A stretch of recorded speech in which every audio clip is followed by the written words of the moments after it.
Avant de commencer, je vous rappelle que ce jour de Moussar sur le livre Messiat Yesharim, qui est un des musts, si pas le must en Moussar, est donné en direct sur Facebook tous les jours, du dimanche au jeudi, de 8h17 heure française, non, 7h17 heure française. Il est 9h17, pardon, 8h17 heure française, jusqu'à 8h30 environ. Voilà. Vous avez également la possibilité de revoir ces cours en différé sur Facebook, sur notre chaîne YouTube et sur MyLeava. Et nous sommes maintenant toujours dans le chapitre 11, la propreté, être propre de tout péché, de toute mauvaise mida, de tout mauvais trait de caractère.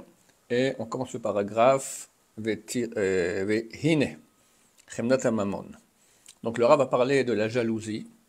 Il a dit que la jalousie, elle est la sœur de la convoitise et de l'envie. Et cette envie-là, il y en a deux principales.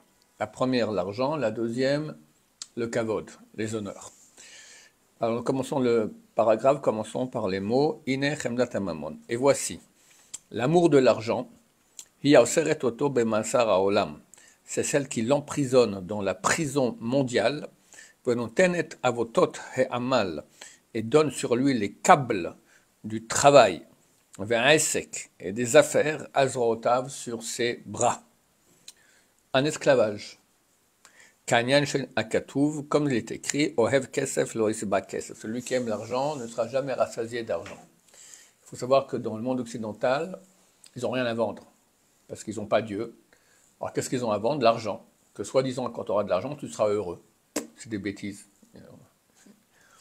Il n'y a pas beaucoup. Je ne pense pas que les riches soient plus heureux que les pauvres, et très souvent beaucoup moins. Et dans la richesse, il y a énormément de pièges très très dangereux. La gahava, les femmes, la gahava, la fierté, le mensonge, etc. Alors, quoi qu'il en soit, beaucoup de gens aimeraient être riches, et ils rêvent toute leur vie, et on leur fait, il y a toutes sortes de journaux qui font rêver, voilà, lui, ce jeune qui a fait fortune, et l'autre, d'accord, on entretient bien ce rêve-là, qui n'est qu'un rêve et un mauvais rêve. Hiya Messira Oto Mina Avoda, c'est celle qui l'enlève du service de Dieu.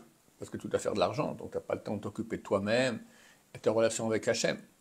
Kiine, car voici, Kamat Filot Neevadot, combien de prières sont perdues, Vechama Mitzvot Nishkachot, et combien de mitzvot sont oubliées, Mipnei Rov Haesek, à cause de la multiplication des affaires.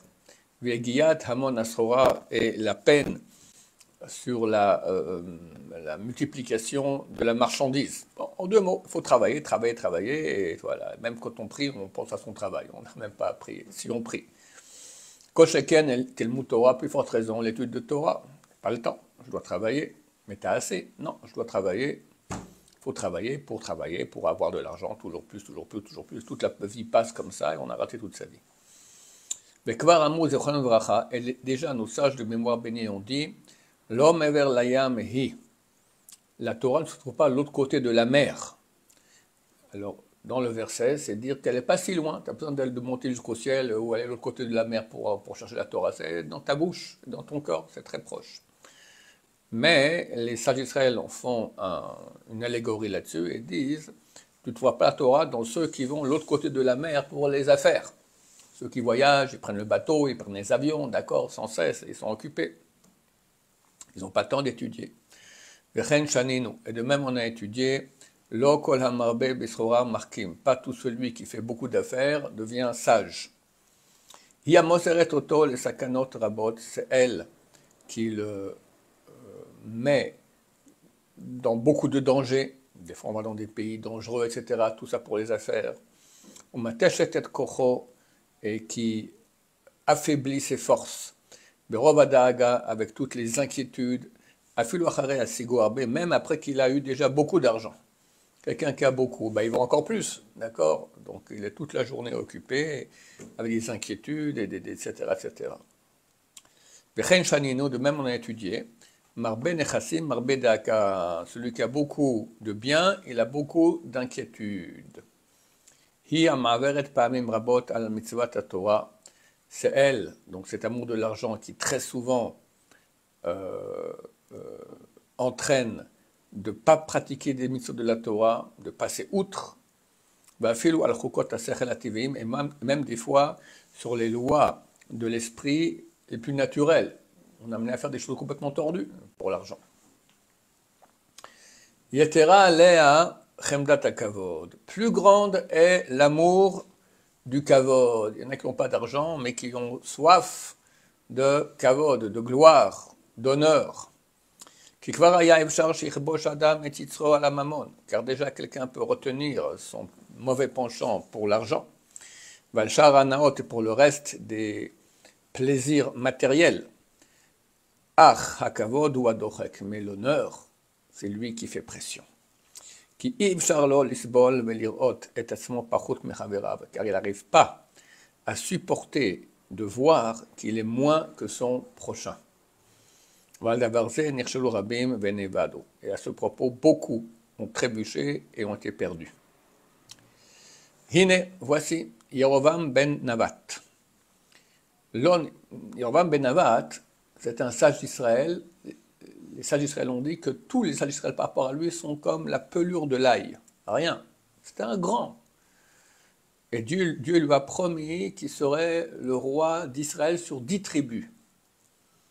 Donc c'est le fils de Shlomo, son fils Rechavam est devenu roi d'Israël, mais déjà Shlomo ne se comportait pas très bien à la fin, alors Dieu a envoyé un prophète qui s'appelait Ahia Shiloni, et a attrapé Yerovam et lui a dit, voilà, tu auras 10 parties du peuple d'Israël, 10 tribus.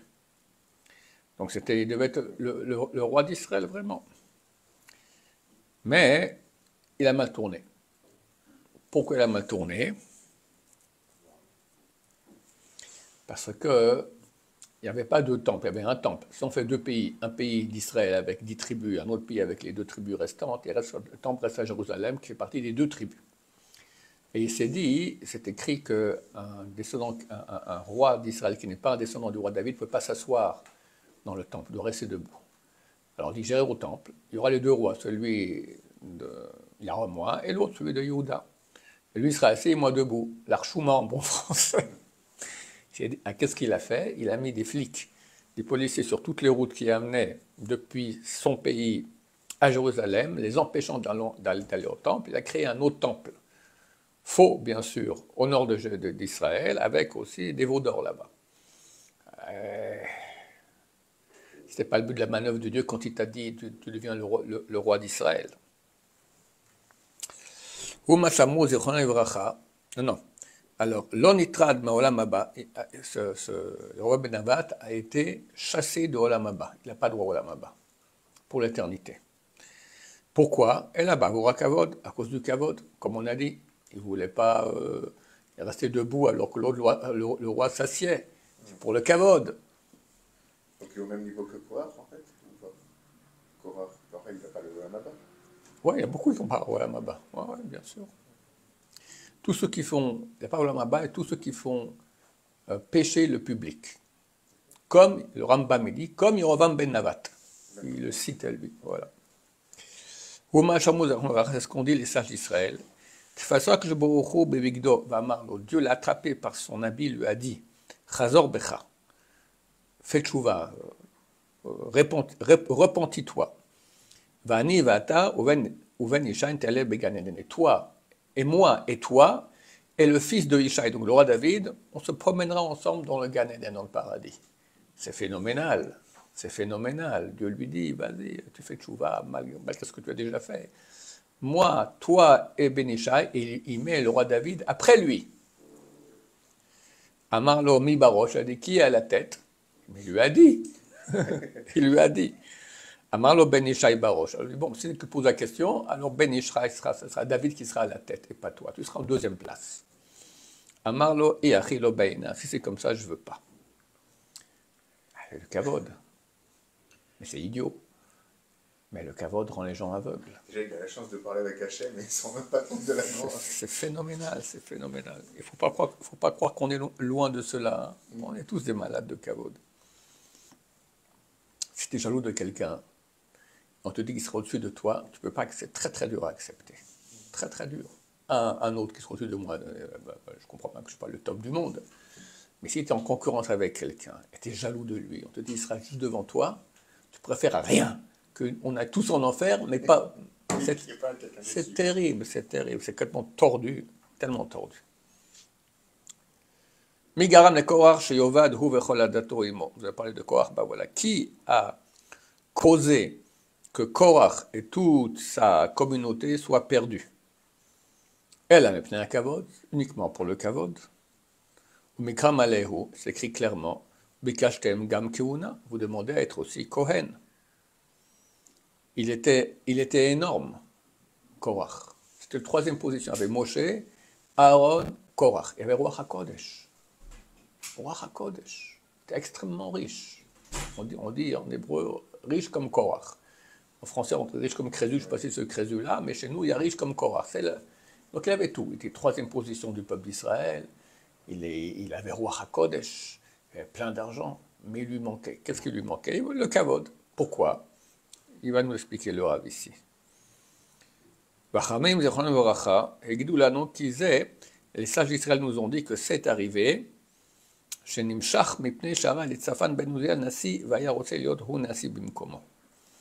Dieu a demandé qu'il y ait un président de chaque tribu. Maintenant, Korach fait partie de la tribu de Lévi. Alors, il y avait Moshe qui était de Lévi, il y avait Aaron, et les deux provenaient de la même famille. Il y avait Lévi Kehat, le fils de Lévi s'appelait Kehat, et Kehat, il avait 4 enfants. Amram, Hitzar, Hebron et Uziel. De Amram sont sortis Moshe et Aaron. De Hitzar, Korach, le deuxième frère. Korach ben Hitzar.